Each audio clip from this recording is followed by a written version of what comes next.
Hello, Magic players. Nice to see you. This is Gutler back on my YouTube channel, back with another one of these rambly things about Commander or EDH. I did want to talk about the current controversy around the card Rhystic Study, with people saying that it should be banned. Now, this isn't a original printing Rhystic Study. This is one of the reprints. It's from a secret layer. It's called Unstable Harmonics, but it is the same card, right? It has Rhystic Study there. So I do have one here, but it's not a card that I've ever played. This is, as soon as I got it out of the secret layer, I put it in a sleeve, and it's been in a binder since then. I haven't ever played the card. Um, Now, why is this? Why would I not play an awesome blue card? Well, I only have a couple blue decks, right? I'm not someone who builds 40 decks. I only have a couple at a time, and my current decks that play blue tend to be a lower power level, and the Rhystic Study isn't something I really want to put in them to make them, a bracket 3 deck or try to power them up. I'm pretty happy with them at their current level. So part of that is because they are um, themed around a certain creature type or other thing where it's like there's no reason to put Rhystic Study in. I can just draw cards with like things that care about creature types. But so why is Rhystic Study coming up now in 2026 as this sort of, oh my god, it's time to ban the card? Why didn't we ban it all these years ago? Well, I did some research. I looked back on. I have some theories too, but I did look back on the old lore, right? The archives. I went to the MTG Salvation forums and I found the single card discussion thread on Rhystic Study. It's only 2 pages long. Sheldon writes in it. He writes, "Hey, it's a good card." I'm not going to quote him exactly, but basically everyone at the time in 2012, when they were talking about Rhystic Study all those years ago, was like, "Hey, it's a great card. You should play it. It's the kind of card that gives your opponents choices, and it can be a win-win for you. Either your opponents pay more and they have a tempo loss, or you get to draw cards." And there are, of course, some people in the thread who say Rhystic Study is kind of a bad card late game. There's so much mana in the format, people are just able to pay for it. It doesn't really draw you cards like you think you would. You should play Mystic Remora. Instead, that's more of a significant tax of 4 that people won't be able to play, and then they'll draw you cards. Now, why has Rhystic Study become such a powerhouse in the year 2026? Well, I think the major part of that has been the change to the commander environment over the years. We've seen a lot of power creep and new cards from Wizards of the Coast, where before, like, back in the day, it'd be like, oh, we're gonna pay 6. I'll just tap out and pay 6 for this dragon that doesn't have like an enter the battlefield effect, or does something. That was perfectly normal to have happen. And nowadays, people are, they're under they've done a lot with their decks, right? With these new cards that have come out, where they're playing cards that have a lot lower mana value, have a lot more power in them, and they're happy with that, right? They're playing more efficient tuned decks than people played back in the day when they played battlecruiser decks, right? That were slower, clunkier, just sort of like filled with cards people liked, not necessarily cards that had like a strategy or a synergy. It was like, oh, I like this card. Yeah, it's green, my deck's green, I'm just putting it in, right? It doesn't matter, right? That it, that I, that it has any other synergy or anything with the cards, right? It's just a cool card, right? So you had sort of that attitude um, in a lot of previous eras of Commander play, that battlecruiser was like the thing we're here to do, right? We're not here to play fast combo or things like that. We're here to just you know mess around with our fun 6 mana cards, 8 mana cards, stuff like that. Of course, you play ramp to get to that mana. Now, why has Rhystic Study gotten so good in the like? We've already talked about the power creep aspect. But I think the other aspect has been the sort of cottage industry that's popped up on YouTube and other places of people giving deck building advice with Commander. And there's always going to be channels that are, there's going to be channels that are showing off, decks they've brewed, but there are plenty of channels that are doing deck reviews for people that are members of their Patreon or subscribers or just random people that submit a deck list. They'll do a deck review or they'll even build you a deck, right, if you have a thing. And a lot of these content creators are sort of on the higher tiers of power, right? They're not, some people make budget and some people make like low, like core lower power decks, but a lot of the YouTubers that are doing this are sort of pushing. They want to push the power level of decks and make them better, right? Because obviously you want to have better decks for people, and so that's gotten sort of like away from the let's design a battlecruiser deck, right? That just has your has some ramp, some removal, and some of your favorite cards in it, right? They want to push this thing, and like decks with high synergy, decks that don't take turn 1 and 2 off, decks that are always doing something early in the game, and then you have these powerful effects that get put in, and then I think that's been one of the things about Rhystic Study is that Rhystic Study is sort of like a card that, like back in the day when people were playing slower decks that could afford to pay 1, right? They could pay the 1 in that economy, right? Because they were not under pressure to win on turn 7, right? They were like, oh, my game's gonna go 10, maybe even 20 turns before somebody wins, right? So because the games were that slow and that long, a card like Rhystic Study was a good card, but it wasn't the kind of powerhouse that we see in modern Commander, right? Where the decks are, they've cut all the fat. They're as efficient as possible. They have a curve that looks like, they have like 35 1-mana spells and then a bunch of 0-mana spells in the deck in order to have a super low efficient cutthroat curve, right? They're trying to do that. In a 100 card deck, you're trying to get like a total mana value of like 130 for all your cards. It's like, what? That's crazy, right? That's the environment that Rhystic Study is existing now, and why it's causing so many problems for people who play at the higher brackets and want to play these super efficient, decks that are all 1-drops, all 2-drops, and they want to, of course, play those and then win with, quick combo or something of that nature. Now, I think the fact that we have these two things that are competing, right? We have the power creep from Wizards, right, where they're making good cheap cards, and we have the player knowledge and power creep where they're like, I can't play a 3-mana rock. I can't play things that are slow. I just have to be as efficient and fast as possible, and so they want to be as efficient and fast as possible. They want to play a super low mana curve deck, and they want to win right away. And I think that those are things that are contributing to Rhystic Study being powerful. Now I have some examples, that are other cards that I think we shouldn't consider, but I think are going to illustrate this as the issue. So one, I'm going to bring up my deck that's weak to Rhystic Study. So I have an Orzhov aggro deck helmed by Ardbert, Warrior of Darkness, that would be incredibly soft to a Rhystic Study deck because this deck plays an extremely low mana curve. It wants to basically spend all of its mana every turn and try to win extremely fast with an aggressive plan. So an aggressive plan could be good against Rhystic Study, right? If I'm attacking them, it could be good. But it's also the kind of thing where I really can't afford to pay the tax on any of my spells, and try to win quickly. So I just have to jam cards into the Rhystic player's hand and then hope that's good enough in order to win the game quickly with Ardbert, or at least knock them out, right? And this is a deck that plays, over 22 drops, over 23 drops, right? It's not going to be able to. It also plays a low land count, so it's not going to be able to take turns off to just slowly be like, oh, I'll pay the 1, I'll pay the 1, I'll pay the 1, right? And then I can try anything. So it's a deck that sort of has to feed that deck. Now my other deck that I play a lot is my mono red control deck with Jaya Ballard Task Mage, right? And this is a deck that, like, even though Jaya can kill a blue permanent, I'm not bothered by Rhystic Study at all. My deck has a lot slower, has a lot higher mana curve.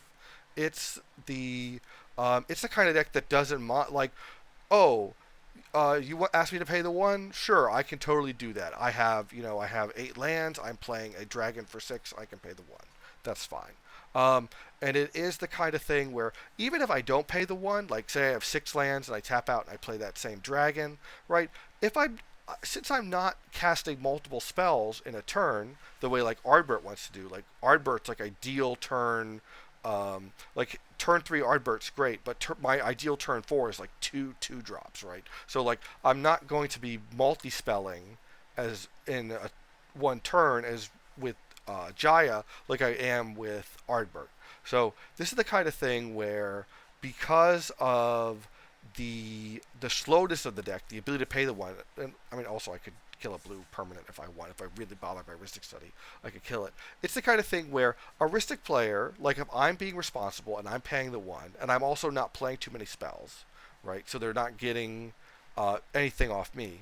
Rhystic Study is, I don't want to say it's bad, but it's not like the kind of environment where Rhystic Study is good is like the cutthroat, everything's low mana, we're trying to win really quickly. That's where it's good, right? Where it's good.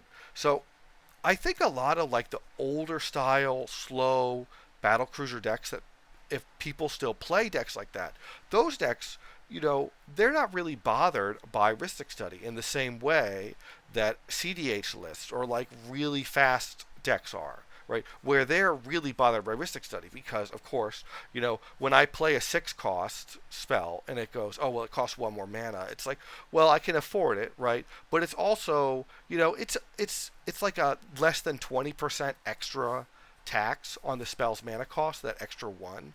But if I'm playing a 1 cost spell or a 0 cost spell, right?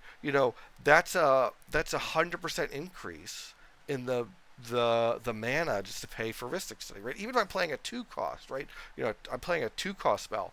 That's a deck that's you know, I have 50% extra mana just to play my 2 drop. And I think the fact that like Rhystic Study is so vilified in the modern era has more to do with the modern culture of deck building that's coming from a lot of YouTube channels and it's coming from a lot of players, and it's coming like we've had the sort of the trickle down in competitiveness from the top most brackets to sort of the mid and lower brackets. And so that's where people are having the problem with Rhystic Study, where they're, oh, of course you're playing Rhystic Study, and of course my deck is going to be the kind of deck that doesn't want to play against Rhystic Study because I chopped out lands, to put more spells in, I chopped out everything high mana value to play everything low mana value. I'm just going to like just run over this game as quickly as possible, and then you play Rhystic Study, and then it's like, well, do I feed them cards or do I pay? Because if I feed them cards, they could just win, and if I pay the one, it slows me down significantly because it's not that it's a 20% tax on a 6 drop. It's now a 50% tax on your 2 drop or 100% tax on your 1 drops, and your deck is full of 1 drops, right? So you're like, oh my gosh, I can't. I have 3 lands. I'm supposed to play 3 of my 1 drop spells, but I can't do that because there's a Rhystic Study, right? That's what I think is going on here with Rhystic Study, which is why when I look at the thread on MTG Salvation from 2012 or 2008, whenever the date is, it's so old that everyone's just like, yeah, Rhystic Study's a good card, but nobody's saying it needs to be banned. It's super overpowered. It's crazy because they were playing an older style of deck that decided to play high mana threats and it expected to play for 10 turns, more akin to a bracket 2 or bracket 3 deck today. And those are the decks that are not having trouble with Rhystic Study. Well, in bracket 2 you can't play against it, right, because it is a game changer. But in bracket 3, if you're playing a deck that is, is focused on, all right, I'm going to play just this big haymaker that's a 7 drop, right? That's the kind of thing that Rhystic is not really punishing in the same way that when it is being played against CD8 decks and decks that are bracket 4 that are playing, really, really tight curves and really, really tight, um, uh, you know, spells and, land counts and things like that, where they're, you don't want to, like, I've seen those CD8 decks. They're not like playing the amount of lands that you need to like fight against a Rhystic Study just by making land drops every turn, right? So I have a few other things that I want to bring up, and one of them I want to bring up was Tabernacle. Now I did play a game with a Tabernacle in it recently, and it was the kind of thing where this also taxes, it also creates a tax of 1 per turn on creatures, right? But the Tabernacle is the kind of card where we had, so in the 4-player game, obviously the controller of the Tabernacle, which was me, was not like my deck was not that affected by it. I didn't mind paying the tax for my creatures, and I had an opponent on tokens who was like, oh well, of course I'm gonna pay for some of them, but I'll just let some die. It's fine. They were sort of okay with it. And then another player who was on an artifact deck who was pretty much okay with it because they could just pay for their couple of creatures that they had, right? Now the third player was on like an Ishin, Two Heavens, super aggressive deck where it's just like, you want to get, 1-drop, 2-drop, 3-drop creature, play Ishin, like go nuts. And Tabernacle was just such a thorn in that player's game plan that they ended up just conceding and leaving the game because their deck was so low to the ground. Every spell was like 1 or 2 mana, or but the commander was 3. They were trying to play this very low curve, right? And they also probably didn't play enough lands so that they were like, well, I just have to get 4 lands and I'm fine. So they got their 4 lands, but then they're like, well, I can't deploy anything because I have to pay for my creatures with Tabernacle. I don't want them to die, and if I deploy more creatures, then it uses up all my mana, so that I can't, I can't even play more spells because I just have the maximum amount of creatures I can afford out into play.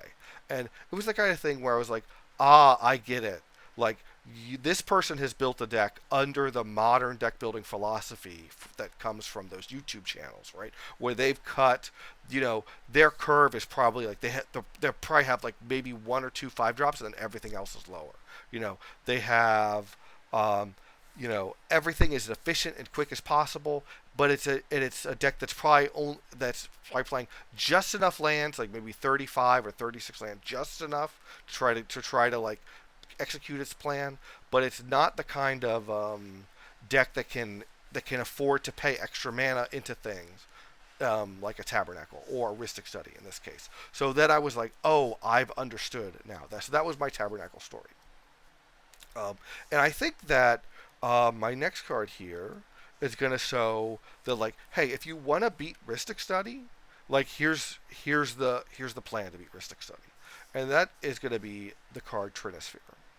So Trinisphere, if you don't know, it makes spells that cost less than 3 mana always cost 3 mana, right? So, of course, the camera's not going to focus on it. Oh, well. So basically, every spell costs 3 mana. Now, some decks, Trinisphere used to be a game changer. They removed it from the game changer list. And the reason they did that was just pointed out, hey, like, the decks that people are playing in bracket 2 and bracket 3 are not really affected by Trinisphere, right? People are playing enough cards that are 3 or more mana where it's fine, right? The Trinisphere doesn't do anything. Trinisphere is a card that really punishes cheap and free spells, right? And so what ended up happening is they, of course they removed it from the game changer list. It's not a thing, but there's a lot of decks that if you go against them, like if it's a bracket 4, bracket 5 deck, and you just have, there was just a Trinisphere in play on turn 1, right? They would be, those decks would feel so, they're like, oh my god, I can't play the game at all because all of my spells are 1 mana, or, I kept a hand with like 1 or 2 lands, but then I have like all these mana rocks that are like 0 cost mana rocks that I want to deploy, and they can't play them because they cost 3 mana, right? And it's the kind of thing where, a deck that's soft to Trinisphere or like would feel really bad to play under Trinisphere because you're cutting your curve super low is like, I think it's a deck that we've gone too low, right? You've made a deck where, yes, it is efficient. Yes, you're not taking turn 1 and 2 off. Yes, you are a very fast deck that can do really powerful things. But you've made a deck that is playing too few lands, is playing too cheap of spells, right? You would be absolutely you would hate to be under a Trinisphere in that deck because your deck is Ponder and Brainstorm and you know all these 1 mana things, all these 0 mana things. It's not a deck that can afford to have to pay extra mana for its spells, right? And because you're a deck that can't afford to pay extra mana for spells, you're also a deck that's soft to Rhystic Study. What I think that has been the thing with Rhystic Study, like why it's gotten so popular and strong in the current environment, is just because of the changes to how people play and make their decks, as opposed to the card has always been strong. Because if we look at the data, like the threads from years and years ago, no one is saying it's time to ban Rhystic Study. Rhystic Study's too overpowered. Rhystic Study ruins the game.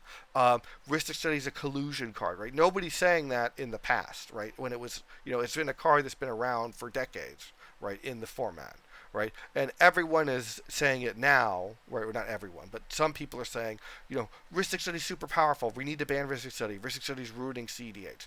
And I think that it it wasn't doing it for a long time, and it's doing it now when people are playing. They're playing power creeped low mana cards from Wizards, and they're trying to play decks that are too quick and too low to the ground. Right? They're almost like you want to be so fast. You want to have a curve. You want to have your total mana of all your cards in your deck be like 120 or 130, right, in CDH, and that is so low and so fast that of course you're going to be like a card like Trinisphere is going to muck you up, and a card like Rhystic Study is going to muck you up.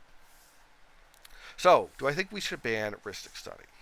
Well, I'm kind of neutral on the topic. Like I said, I own one, but it's not a card I play. Right? It's not in any of my decks. It's just been in the binder. So I'm kind of a neutral party on the Rhystic Study. Should we ban it? But I think that it's more a symptom that people are mad at Rhystic Study.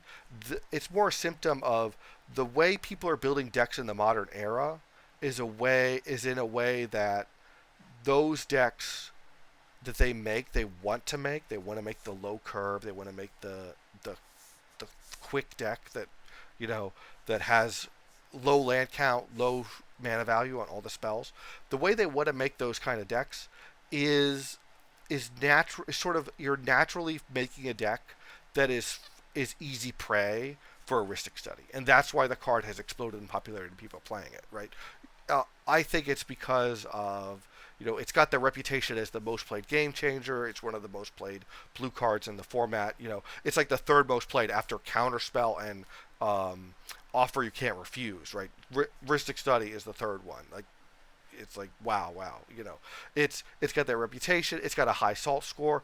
I'm sure if we look back on previous years, it will have a salt score, but it won't be as high. And I think it's just been the thing of the decks that exist and are weak to it are the dominant decks that people want to play in the high power brackets. So do I think we should ban it?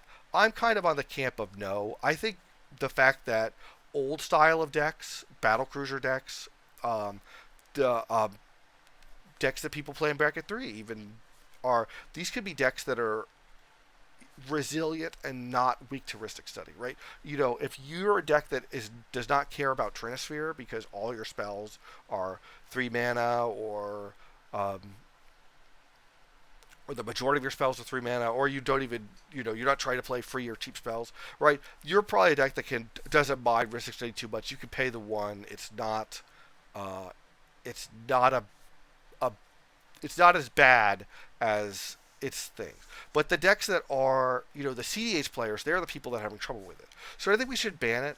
Um, I think the previous rules committee, um, they made a sort of deal. I know that we don't have the CFP, but the previous rules committee sort of made a deal that, hey, CDH players, you've been asking us to ban cards because your format's imbalanced, right? Commander is supposed to be a social game that is not balanced for competitive play. Like that's why our ban list in the past had cards like Biorhythm on it and Emrakul, and it has Emrakul on it, and it has these kind of cards that these cards are not banned in regular constructed Magic 675 card formats, right? No one is playing Biorhythm for the win and ruining the game, or Coalition Victory for the win and ruining the game in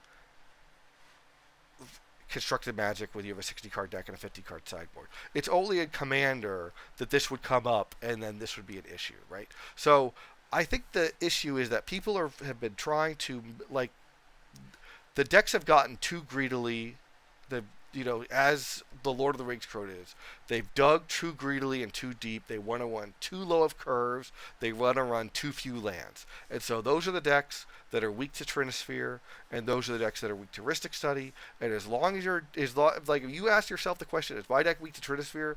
No, it's also weak to Rhystic Study, and you need to probably raise your curve and play removal and just the type of deck you're trying to make that is the deck that's soft heuristic study, like that deck didn't exist in the past because people just had enough mana. They were not trying to play like decks that oh my gosh, I got 3 treasures, now I can play 3 more spells, right? They were not That was not what decks were trying to do in the past. They were trying to play a lot slower game plan that played a lot higher mana value of cards, right? And so because of that, I think that we shouldn't ban Rhystic Study, right? It should not be banned, to stay legal, because the decks that for everyone who's like, oh, Rhystic Study is so strong, it's taking over the format, it's ruining my deck.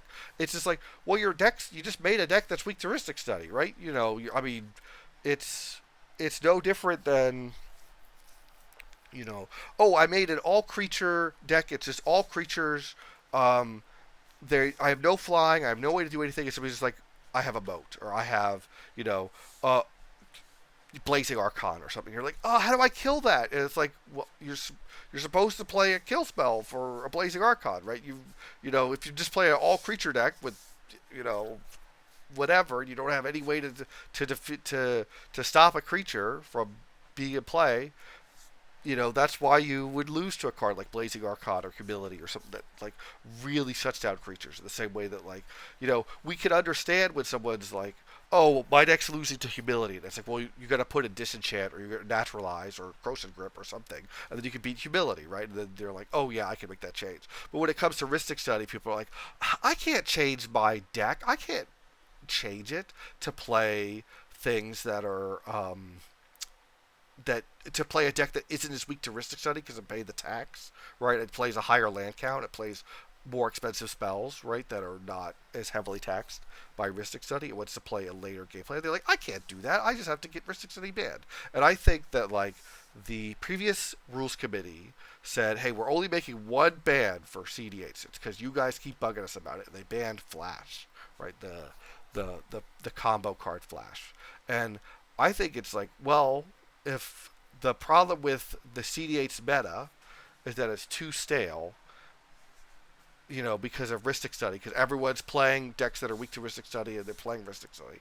I think the solution is not to continually add to the ban list with whatever the best CD8 card is that people are centralizing their decks around. I think the solution is, hey, we said we'd give you your one ban. We gave you your one ban. You're asking us for a second ban. Why don't we just spice up your meta? We'll unban Flash, right? You can have Flash unbanned, go nuts with it, right? And then they can have those crazy degenerate games that they want with that, may have Flash wins or may have Rhystic Study wins. It can be this kind of thing. I think also if you want to spice up the CD8's meta, Time Vault is the kind of card where it probably doesn't the Time Vault only exists for you to do turn looping as a way to win the game. And if you are not playing Bracket 4, bracket 5, turn looping is not allowed. Even extra turns themselves are not allowed. So that's the kind of thing where um, I think you could unban Time Vault as a way to spice up the CD8's meta, and Flash. But I don't think we should ban Rhystic Study. I think it should be legal, and I think people are just, they've just entered a funny meta where they're trying to play it's my fairies deck. Everything's a 2/2 fairy, and then people are like, well, I have pyroclasms, and um, you know, I have things that, you know, you know you are not expecting to play against this, and it's going to ruin you, right? But people are expecting to play Rhystic Study, but they're not willing to adjust to a slower deck with higher lands that could actually like pay the tax that Rhystic Study would not run away with the game with. So I think that's part of the problem. That's all I got for now, Magic players. I'll see you next time. Adios for now. You have a great time, and go play the pre-release for Strixhaven if you haven't, because that's when this video is going to go up, the pre-release weekend. All right, see ya.